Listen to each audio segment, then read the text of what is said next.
Good morning po. Tayo po'y mag-aral ng salita ng Diyos. Matthew chapter 16 verse 24.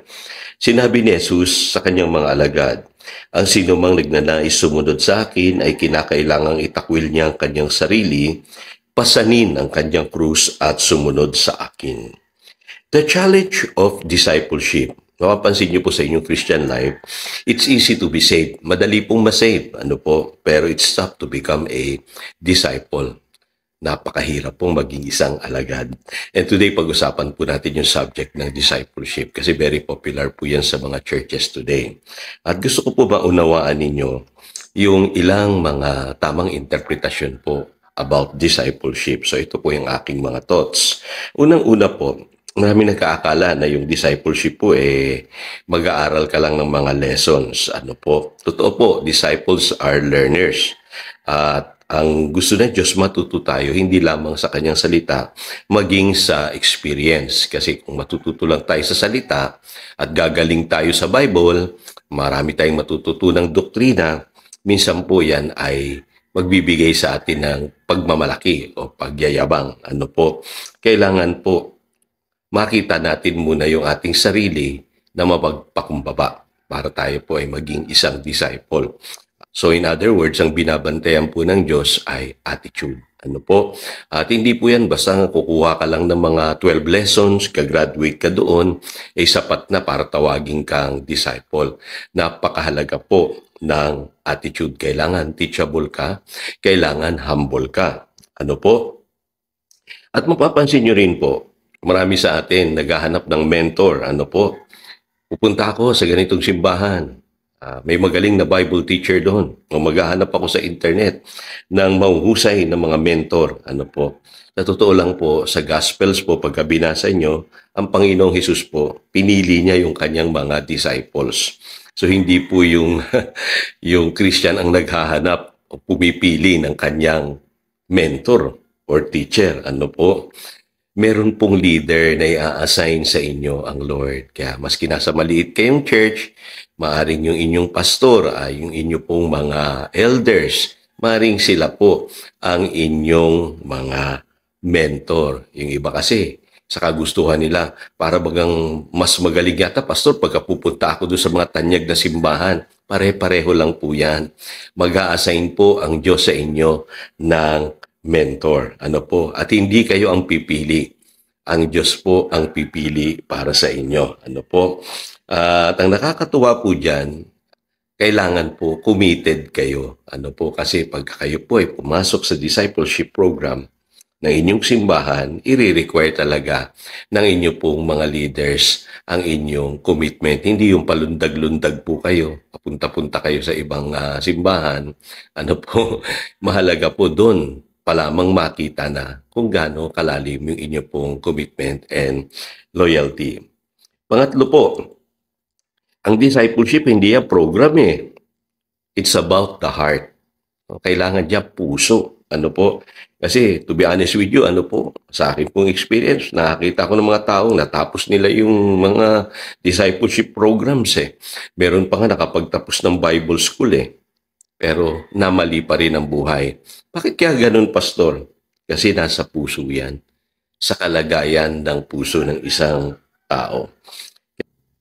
Bakit mahalaga ito? Kasi marami ngayon, bagamat dumaan sila sa mga discipleship programs, at sabihin na natin, sila yung naghanap ng kanilang mga mentor, at lumahok sila sa iba't ibang uri ng mga ministries. Pero marami po hinug sa pilit Hindi po maganda yon. Mahalaga po yung attitude. Kailangan po natural yung paglago po ng isang Kristiyano. Pangalawa, mapapansin nyo rin po, ito napupuna ko ito Yung iba ang gusto lessons, pero hindi naman sila nai-inlove sa Word of God. Para sa akin po kasi, para ma-inlove ka kay Lord, kailangan ma-inlove ka sa kanyang salita. Kaya yung iba gagaling sila sa doktrina, marami silang matututunan, pero hindi naman in love sa Word of God. Hindi lang lessons ang kailangan natin, Experience din.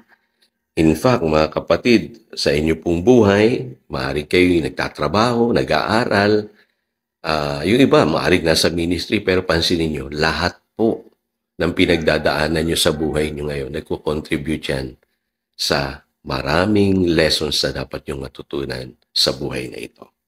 Panghuli, ito mapapansin nyo, no? There are degrees of commitment. So maraming hindi ready pa. Kaya pansinin nyo, Panginoong Jesus, may sumusunod sa Kanya. Sabi niya, umuwi ka muna sa iyong pamilya. Yung iba, hinamon niya, challenge niya. Ano po? Kasi alam ng Lord yung level ng iyong commitment. Ano po? At ito pong nakakatuwa. Ang Diyos piniprepare ka niya step by step. Kailangan may pagdaanan kang proseso Hindi bigla promoted ka. Hindi bigla leader ka. Kailangan. Sabi ko nga sa inyo yesterday, humility, love, sacrifice.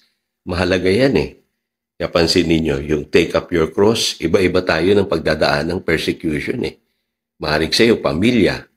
Maaaring sa iba, financial. Maaaring sa iba, karamdaman. Pero dapat ma-overcome mo lahat ng mga persecution na yan.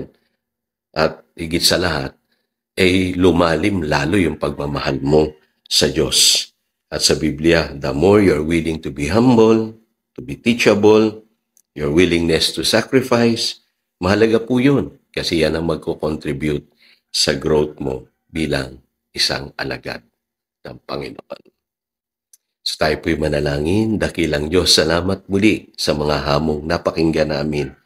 Totoo po yun, marami sa amin mali ang pagkaunawa ng salitang discipleship. Today, naintindihan namin na it's about attitude. It's about being humble, being patient, being teachable, yung willingness namin na magsakripisyo muna. Matuto kaming magmahal, umunawa, mabago yung mga mali naming pag-uugali at maranasan namin yung pong pagkilos ng inyong salita sa aming buhay. Salamat din Panginoon na ikaw pala ang naglalagay ng mga leaders o mga mentors sa amin. Kaya pinagpipray namin ngayon, sino po yung ilalagay mong mga mentor sa aming buhay. At salamat din Panginoon na sa paglakad namin at pagsunod namin sa iyo, tuturuan mo kami ng mas malalim na commitment. Kasi alam namin, hindi lamang program ang discipleship, kundi ito po ay patungkol sa kalagayan ng aming puso. Sa aming commitment, sa malalim naming pagmamahal sa iyo.